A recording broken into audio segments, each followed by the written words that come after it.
You know what happened? I got ill in Riyadh and I wanted to fight, but I took the doctors and my dad's and my team's advice and we pulled out the fight.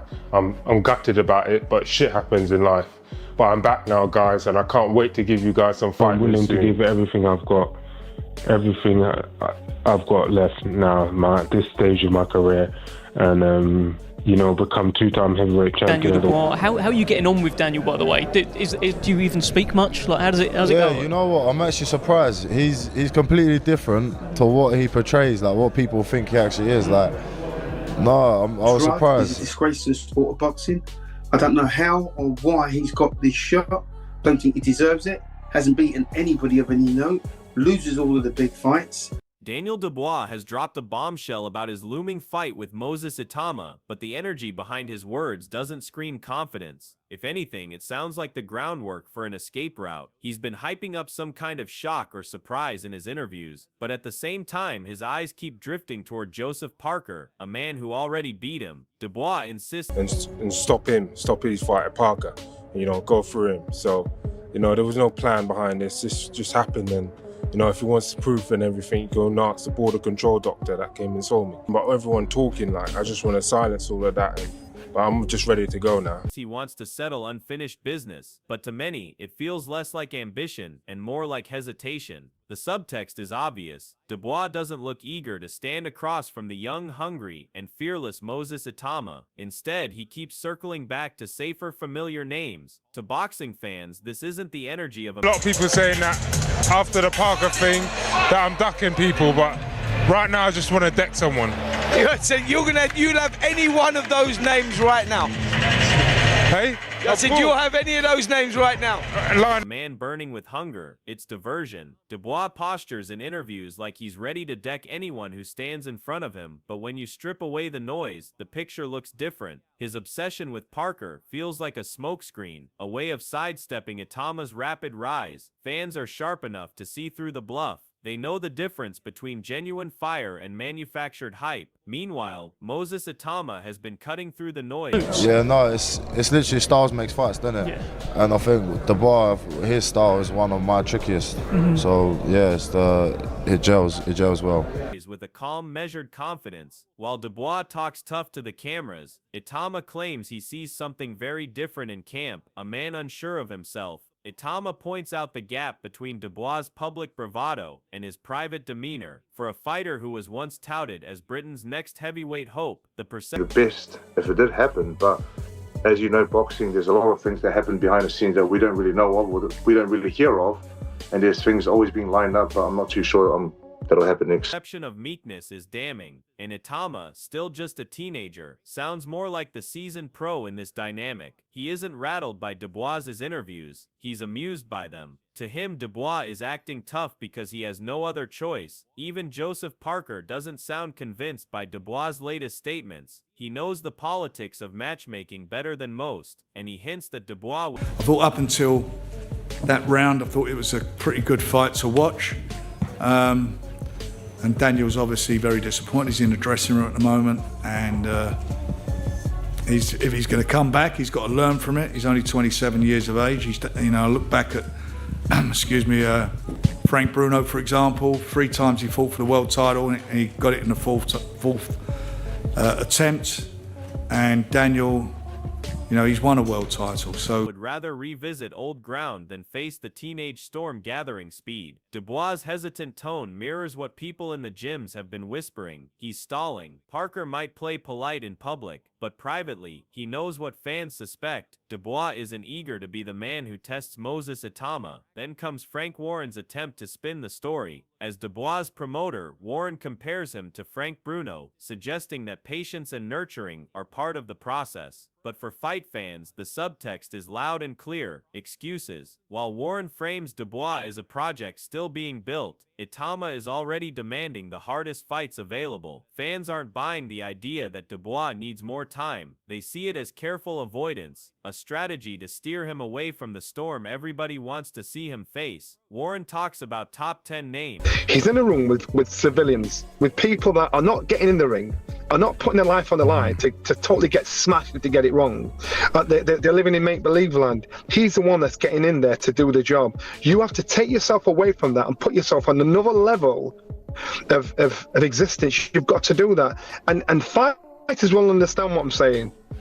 But to most observers, that's matchmaking code for another soft landing. Not Moses, not yet. Johnny Nelson has been blunt about what separates real fighters from pretenders. For Nelson, the hallmark is total focus, shutting out distractions, and living on a higher mental level. His critique slices right through Dubois' facade. While Itauma embodies that tunnel vision, Dubois looks caught in image management, juggling old grudges with Parker and sound bites for interviews. The contrast is stark. A teenager living the pro lifestyle with no excuses, and a heavyweight veteran still acting like an unsure prospect. UK fight fans are picking up on it. The tide of public perception has started to turn. Once hailed as the next big thing, Dubois is now being painted as a man drifting in make-believe land, unwilling to confront... Socialise. You're not in party mode, you're in fight mode.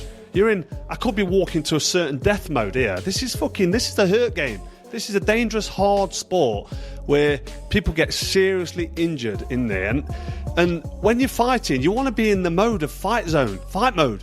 Let's go. I'm going to battle. I'm going to war. I'm a fucking warrior. I'm going in there to do some damage and potentially getting some damage done to me. The opponent, who could define his career. Itauma, by contrast, is in full fight mode, radiating hunger and fearlessness. Carl Froch has added his own take, talking about the hurt game like only a man who's lived it can.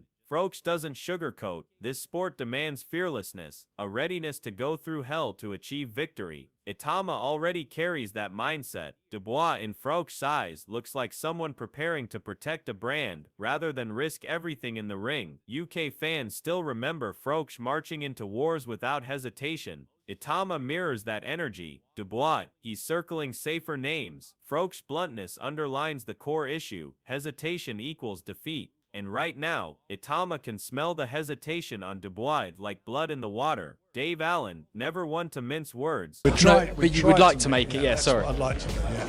And we'll see. But he'll fight somebody in the top 10. And we've also got, coming back, Daniel. Took the criticism further. He outright labeled Dubois the chairman of the Quit Committee, a line that went viral and only added fuel to the fire. To Allen, Dubois bowing out against Usyk, despite appearing fine afterward, says everything about his mental makeup. Itauma has shown no such cracks. He thrives under pressure, relishes danger, and demands the toughest fights. Allen's jab wasn't just a joke, it was a public humiliation. Social media has run with it, turning Dubois' reputation from dangerous contender to fragile hype, unless he proves otherwise in the ring, preferably against Itauma. Every promise of shock and surprise will ring hollow. Some, like Shane Mosley, have tried to throw Dubois a lifeline. Mosley praised Dubois' mindset and pointed to Usyk's size and experience as the deciding factors in their fight. But UK fans... Out of 10, and he walked straight past Usyk, straight to the corner, he was completely fine. I think, and you know what, it's horrific to say I've quit. It's not horrific to say I'm quit. I'm chairman of the Quit Committee. I'm top quitter, I guess. Anyway, he quit, yeah, he did. Aren't convinced. They hear more excuses layered on top of a fighter who's always being spoken for rather than speaking for himself. Itauma doesn't hide behind excuses about size or experience. At 19, he's already calling out top names, sparring grown men, and preparing with the intensity of a seasoned champion. Mosley's commentary, while supportive, only exposes the glaring contrast between the two paths. Dubois is framed as needing understanding. Itauma is framed as needing challengers. Dominic Ingle brought an even harsher metaphor, comparing fighters to Vikings. His point, posture all you want, but only the sharp survive. His warning lands directly on Dubois. Ingle has seen plenty of warriors dulled by comfort and distraction, and Dubois looks dangerously close to that edge. He's making noise, but when the bell rings, hesitation replaces hunger. Itauma by... No, I think Daniel was in the right mindset. I mean, I just think that Usyk had too much too much for him, like too much mental, too much experience, too much. He had too much for him. There was nothing he could do about that. If it was a smaller Usyk like it was when he fought the first time, maybe Dubois had a good chance. But now that Usyk's bigger and stronger, he already has this. So yeah, it's a wrap.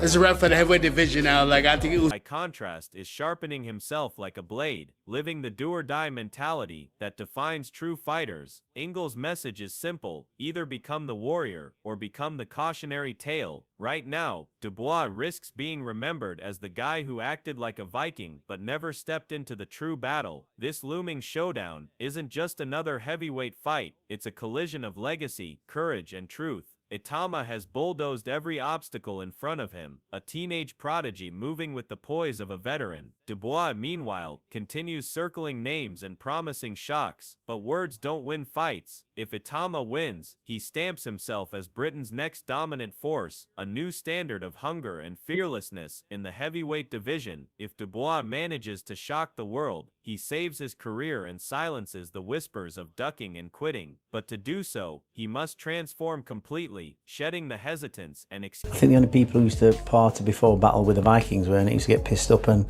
you know, dull the senses and then go and have a fight. But they were going to proper die if they, you know, if they were into battle. It was a do or die situation. So maybe it's the same mentality, but excuses that have haunted him. Right now, the momentum, energy, and belief are with Moses Itauma. He's the fighter chasing greatness, while Dubois looks like a man running from destiny. Fans are already making their choice, shifting their faith toward the young lion who refuses to blink. So what about you? Are you backing Moses Itauma to take over and cement himself as Britain's next great heavyweight? Or do you believe Daniel Dubois will finally rise to the occasion and prove everyone wrong? Drop your prediction in the comments below, because this fight isn't just about belts or rankings, it's about who has the courage to step into the storm.